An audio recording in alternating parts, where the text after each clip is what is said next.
So episode 5 of Season 3 of My Hero Academia focused on a lot more than the previous episode, because in the previous episode we mostly had Deku versus Muscular going on, plus the introduction to a few other things. Like we did see, I guess, the sort of introduction to what was gonna go down with Tetsu and Kendo and so on and so forth, as well as with Bakugo and Todoroki, but we didn't really get to see that play out until this episode, whereas in that episode we just got to see Deku, go ham on Muscular until the very end of their fight. So that fight was concluded last week, whereas in this week's episode we really get to see a lot more things, but at the end of the day it seems to focus mostly, at least, on Class 1Bs, Tetsu and Kendo. But first I want to really talk about Bakugo, because there was some things in this episode that really makes Bakugo relevant this arc, like more relevant than usual. That is, he seems to be a very important figure going into this arc, as you'll notice. I mean, obviously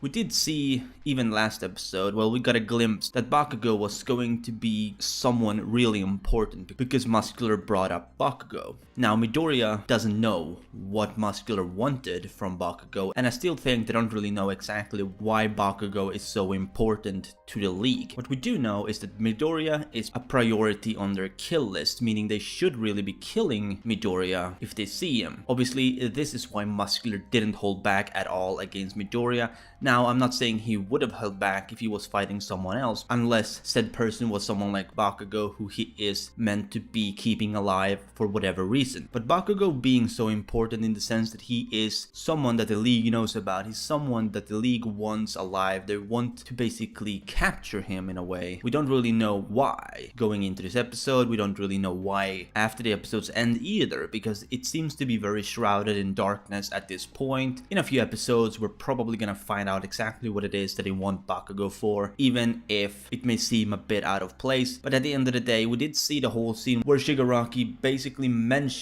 that there are more than the league who feel some kind of oppression, and I guess he was referring to Bakugo, looking at how he was acting during the sports festival, because it did seem like he wasn't really enjoying his victory in a way, you know what I mean? And he is definitely one of the few students in UA that has this really explosive and this really aggressive personality. Now, Bakugo is not an evil person or anything, but his personality certainly does stand out above most of the other students in at least the first year of UA, because we don't really know much about the second years or the third years at this point in the anime. Another thing that did interest me when it came to the whole thing with the list that they have of the students, like the kill list of Midoriya and the whole thing with Bakugo, was that Spinner actually prevented Magni from making a move on Deku, because he feels like what Shigaraki wants in regards to Midoriya is something very selfish. It has actually nothing to do with the agenda of the league. And already we can see some signs that Spinner is being very selfish himself. I think you could argue that Spinner is far more interested in the ideology of Stain rather than actually following Shigaraki's lead. He's only really using Shigaraki and being part of Shigaraki's gang because if he didn't, he'd be all alone, and he needs a group to feel more safe, I guess, in what he wants to accomplish. So in the future we may see Spinner actually developing in this way, like we may see some progression in how he wants to follow the will of Stain rather than actually being too much on the following order side from Shigaraki, because I feel like that's gonna happen at some point.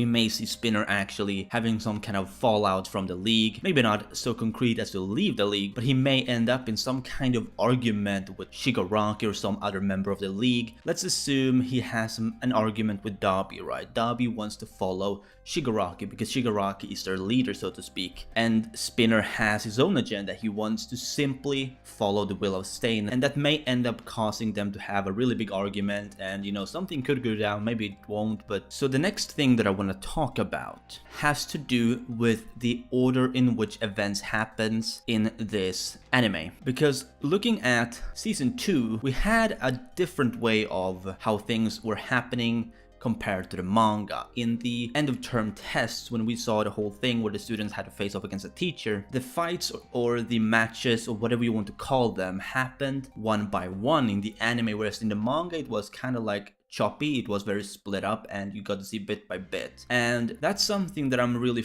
getting the same feel of in season 3, and I really like this. I think the anime is doing a really good job here, because last episode we got to mostly see how Muscular's fight with Deku was going, whereas in this episode we have a bits and pieces, and it's a bit choppy in this episode because, you know, a lot of things are going on at the same time, like the whole thing with Dabi and Aizawa, you know, Tetsu and Kendo, and so on and so forth. But it still wants to focus on one primary thing, which is Tetsu, and I really like how they're really going about that. Like, they really want to put a focus on something in the episode to give the episode more excitement, I guess, in a way, because otherwise it might not really have some kind of a climax or anything like that. So I really hope they keep this up in the anime, you know, from this point and to the end of season 3, because that's probably gonna make the whole season a lot more interesting to watch, because obviously episodes function very differently from manga chapters, so you can't really adapt them 100% the way they are in the manga. Sometimes you do really need to change things up in order to make things work properly, and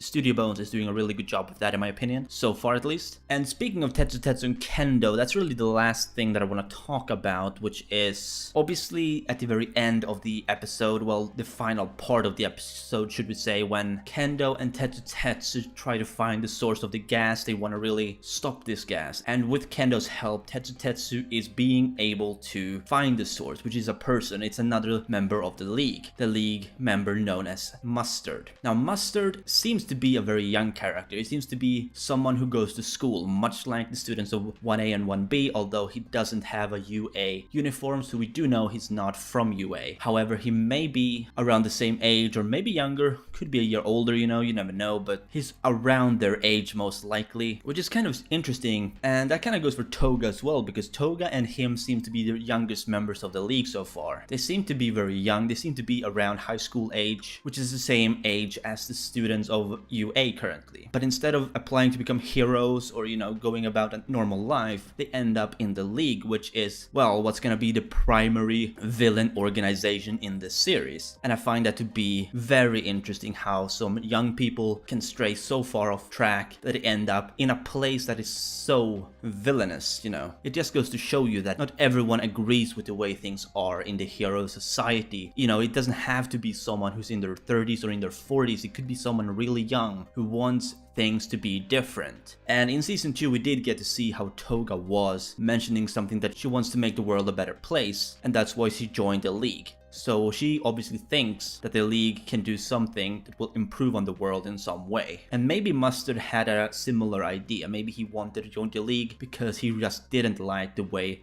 the world works right now. He didn't like the whole thing where heroes is at the top of the food chain, pretty much. But at the end of the episode, of course, we do see how Tetsu and Kendo together. It was not a one-on-one, it was definitely a 2-on-1 fight. You know, obviously they end up winning against Mustard, and Mustard gets pretty fucked up, honestly. Like, he is taking a solid hit from Tetsu's fist and is knocked the fuck out. I mean, that's the very conclusion of their fight. But Tetsu really had to go through some hardships in this episode, because firstly, if not for Kendo, he would probably have passed out or died from the gunshots eventually, you know, whenever his quirk reached its limit or whenever he ran out of breath, you know, things like that. But he also made sure that Kendo wasn't hit by Mustard's bullets, because conveniently enough, you know, he has a quirk that allows him to turn himself into iron, which definitely saved Kendo at least once, because she was shooting at Kendo at least once where obviously Tetsu ran between the bullet and Kendo, taking the hit himself,